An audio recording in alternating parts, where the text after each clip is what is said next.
சின்ன மருமகள்ல அடுத்து என்ன நடக்க போகுது அப்படின்னு பார்த்தீங்கன்னா தமிழ் வந்துட்டு சேதுக்கிட்ட கண்மணி விஷயத்தை பற்றி சொல்லி பார்க்குறாங்க.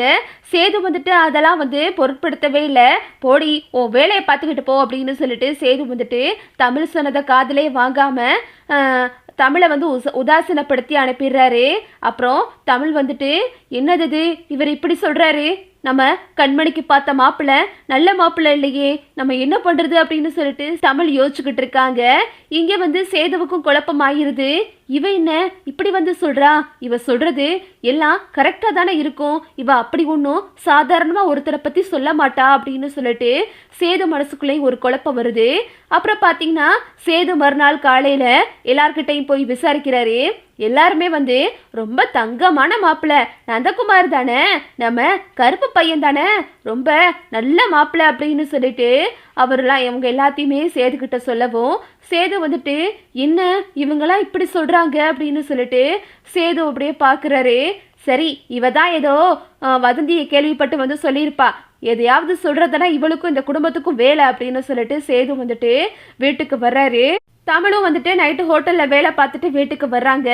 என்னடி நேத்து என் தங்கச்சிக்கு பார்த்த மாப்பிள்ளைய பத்தி அதே இதுன்னு சொல்லிக்கிட்டு இருந்த, என்ன நினைச்சுக்கிட்டு இருக்க, அவரே தங்கமான ஆளுன்னு சொல்லிட்டு எல்லாரும் சொல்றாங்க அப்படின்னு நம்ம சேது தமிழ்கிட்ட ரொம்ப திமிரா பேசிக்கிட்டு இருக்காரு.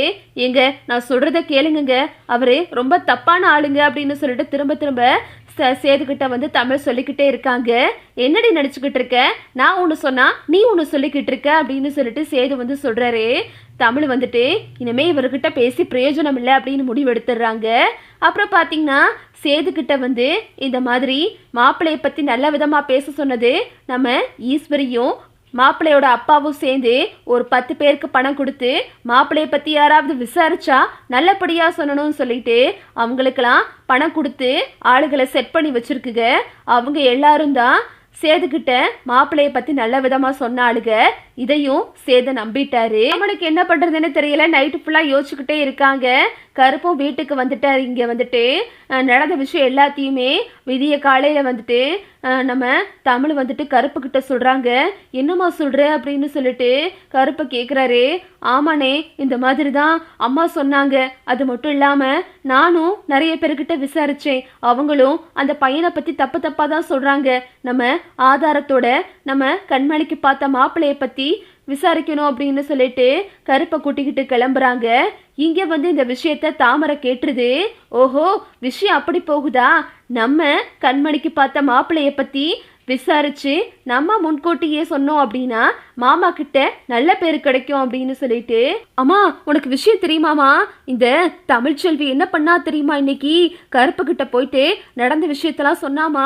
நம்ம கண்மணிக்கு பார்த்த மாப்பிள்ள ரொம்ப தப்பான ஆளுனும், பொம்பளை சவகாசம், அது மட்டும் இல்லாம அவனுக்கு நிறைய வியாதி இருக்காமா, அதனால அவரை பத்தி நல்லா விசாரிச்சுட்டு மாமா முன்னாடி அவனை கொண்டு நிப்பாட்டி உண்மையெல்லாம் சொல்ல போறேன் அப்படின்னு சொல்லிட்டு நம்ம தமிழ்ச்செல்வி கருப்பண்ணி கிட்ட பேசிக்கிட்டு இருந்தாமா அப்படின்னு சொன்னதும் சாவித்திரி என்னடி சொல்ற அப்படின்னு சொல்லுது.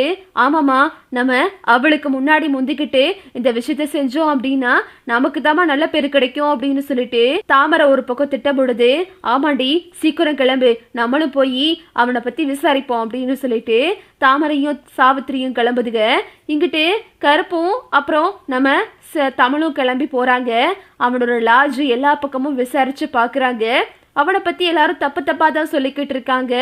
எந்த ஒரு ஆதாரமும் ஒருபடியா கிடைக்கலையே அப்படின்னு சொல்லிட்டு தமிழ் புலம்பிக்கிட்டு இருக்கும் போது அந்த லாட்ஜ் வாசல்ல நின்று ஒரு பொண்ணு அழுதுகிட்டு இருக்கு. என்னம்மா ஏமா அழுகிற அப்படின்னு சொல்லிட்டு கருப்பு கேக்குறாரு. அண்ணே இந்த லாட்ஜ்ல இருக்கானே அவன் சரியான பொம்பளை பொறுக்கினே, அவன் என் வாழ்க்கையவே நாசமாக்கிட்டானே, நானும் என்னோட கூட படிக்கிற பையனும் நெருக்கமா இருந்த வீடியோவெல்லாம் எடுத்து வச்சு எல்லாரும் முன்னாடி வெளியிட்டுருவேன் அப்படின்னு சொல்லிட்டு ஒவ்வொரு தடவையும் என்னை கூப்பிட்டு இப்படி பண்றானே, என்னம்மா சொல்ற அப்படின்னு சொல்லிட்டு கருப்பு கேட்குறாரு.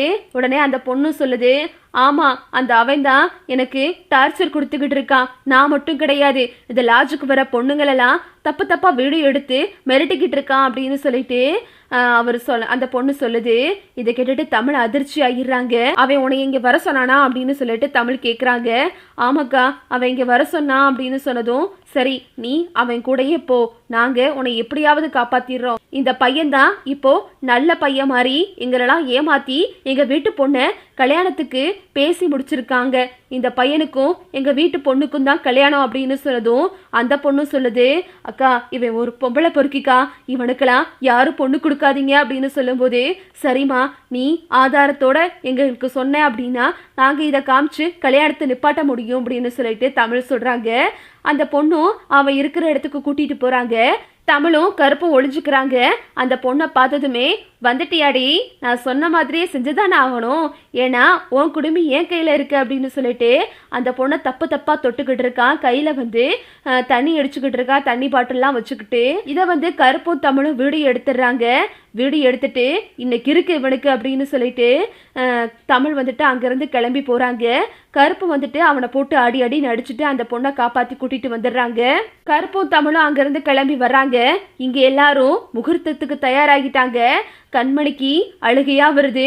நம்ம எப்படியாவது இந்த கல்யாணத்தை நிப்பாட்டணும் அப்படின்னு சொல்லிட்டு யோசிச்சுக்கிட்டு இருக்காங்க. இல்லை அப்படின்னா நம்ம செத்துறணும் அப்படின்னு சொல்லிட்டு கண்மணி ஒரு பக்கம் அழுதுகிட்டு இருக்காங்க. சேது எல்லாரும் கோயில்ல இருக்காங்க. தமிழ் வேகமா ஓடி வர்றாங்க. ஓடி நிப்பாட்டுங்க அப்படின்னு சொல்லிட்டு கத்துறாங்க. எதுக்கு நீங்க நிப்பாட்ட சொல்ற கல்யாணத்தை அப்படின்னு ஈஸ்வரி வருது. என்ன வேணும் உனக்கு, இங்கேயும் குழப்பத்தை உண்டு பண்ண வந்துட்டியா அப்படின்னு சொல்லிட்டு சேது சொல்றாரு. ஒரு நிமிஷம், நான் சொல்றத கேளுங்க, இந்த கல்யாணம் நடக்கக்கூடாது, இவன் தப்பான ஆளு அப்படின்னு சொல்லிட்டு தமிழ் சொல்றாங்க.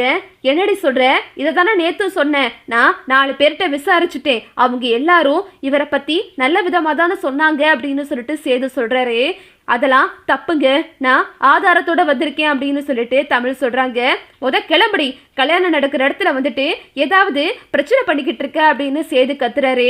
அடே இருடா, அவதான் ஏதோ சொல்ல வராள, சொல்ல விடுங்கடா அப்படின்னு சொல்லிட்டு அப்பத்தா கத்துறாங்க. சரி சொல்லி தொலை அப்படின்னு சொல்லிட்டு எல்லாரும் சொல்லவும் தமிழ் அந்த வீடியோ எடுத்து ராஜாங்கத்துக்கிட்ட காட்டுறாங்க.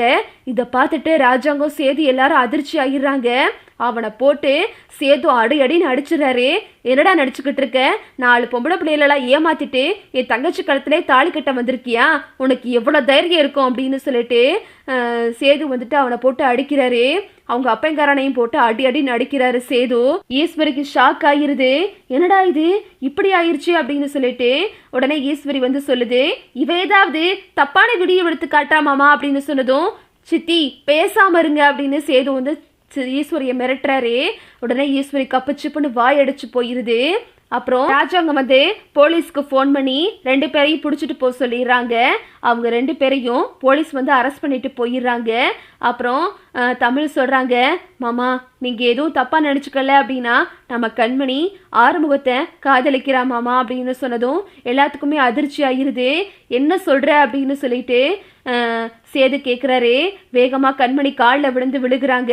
அப்பா என்ன மடிச்சிருங்கப்பா, நான் ஆறுமுகத்தை காதலிக்கிறேன்ப்பா, கல்யாணம் பண்ணா அவரை தாப்பா கல்யாணம் பண்ணுவேன், இல்லைனா நான் செத்துருவேன் அப்படின்னு சொன்னதும் நம்ம சேது எல்லாரும் கண்மணியை பார்க்குறாங்க.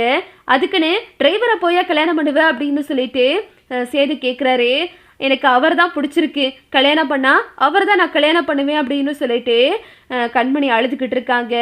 அப்புறம் சேதுவும் ராஜாங்கமும் ரொம்ப நன்றி அப்படின்னு சொல்லிட்டு கண் கலங்கி நம்ம தமிழ்ச்செல்விக்கு நன்றி சொல்லிக்கிட்டு இருக்காங்க. இங்கிட்டு கண்மணியை ஆறுமுகத்துக்கு கல்யாணம் பண்ண நம்ம ராஜாங்கமும் ஒத்துக்கிட்டாரு. இதுதான் அடுத்தடுத்து நடக்க போகுது. ஓகே வியூவர்ஸ், இந்த வீடியோ உங்களுக்கு பிடிச்சிருந்தா லைக் பண்ணுங்க, ஷேர் பண்ணுங்க, மறக்காம நம்ம சேனலை சப்ஸ்கிரைப் பண்ணிக்கங்க. தேங்க்ஸ் ஃபார் வாட்சிங்.